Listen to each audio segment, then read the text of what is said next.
રૂપિયો આજ કેટલા પાપ કરાવે, આ પૈસો આજ કેટલા પાપ કરાવે. ચોરી, લૂંટ, દગા દગી, ભેળ શેળ, છળ કપટ, આ બધું કોણ કરાવે? દુનિયામાં સૌથી વધારે જો પાપ કરાવનારું કોઈ તત્વ હોય તો એ પૈસો છે. એ કોઈને મૂકતો નથી. પૈસો કેવા પાપ કરાવે. અમારા જેમિશ ગાય છે ક્યારેક ક્યારેક, પૈસો કેવા પાપ કરાવે.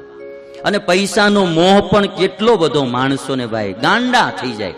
નો મા હામું જોવે, નો બાપા. આ 5 ભાઈઓ હોય ને મા બાપને નહીં હાચવતા શું કરવા? મા બાપ આપણી ભેગા રહેતા હોય તો આપણે થોડો ખર્ચો વધારે આવે. મૂળ તો પૈસાનો લોભ ને ભાઈ, નહીતર શું વાંધો?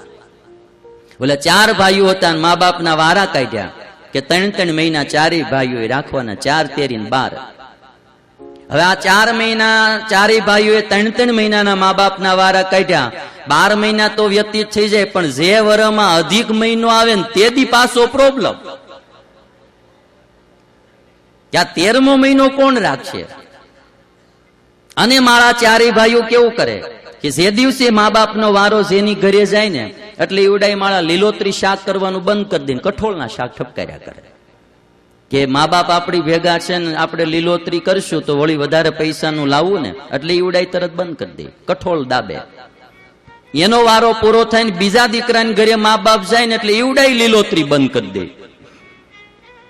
ઈ કઠોળ શરૂ કરે. ત્રીજાની ઘરે જાય ઈ લીલોતરી બંધ કરી દે. છોકરાઓને 3 મહિના કઠોળ ખાવાનું, મા બાપને 12 મહિના. આ પૈસો કેટલો આમ ગાંડો તૂર માણાને પૈસો બનાવી દે. હું બી જાણું છું પૈસા વિના એક પગલું નથી ભરાતું. હું બી જાણું છું મારે કોઈ સુદામો જોવો જ નથી. હું બધાને જનક જોવા માંગુ છું. હું અમારા સાધુને બી નિર્ધન રહેવા નહીં ઈચ્છતો. નિર્ધન અમે અમારી પાસે કઈ ન હોય તો મારા અમને બધા દબ્બા જ કરે છે. પ્રધાનતા છે. હું જાણું છું પૈસા વિના હાલે નહીં, પૈસો જોઈએ.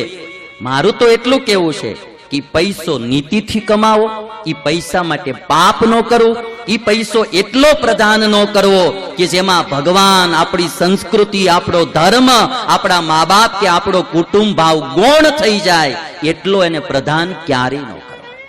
મારી વિવેકપૂર્ણ આ વાત છે. ગરીબ ક્યારેય ન રહેશો. ગરીબ રહેવામાં મજાય નથી. આ જુવાનિયાઓએ ટાઈમ બરબાદ કર્યા વિના જુવાની અવસ્થામાં રળી લેવું, મહેનત કરી લેવી. બહુ ખોટા વોટ્સઅપમાં, ફેસબુકમાં, ટીવીમાં બીજે ત્રીજે ટાઈમ ન બગાડવા. જુવાની આપણી હોય ત્યારે રળવાનો ટાઈમ હોય.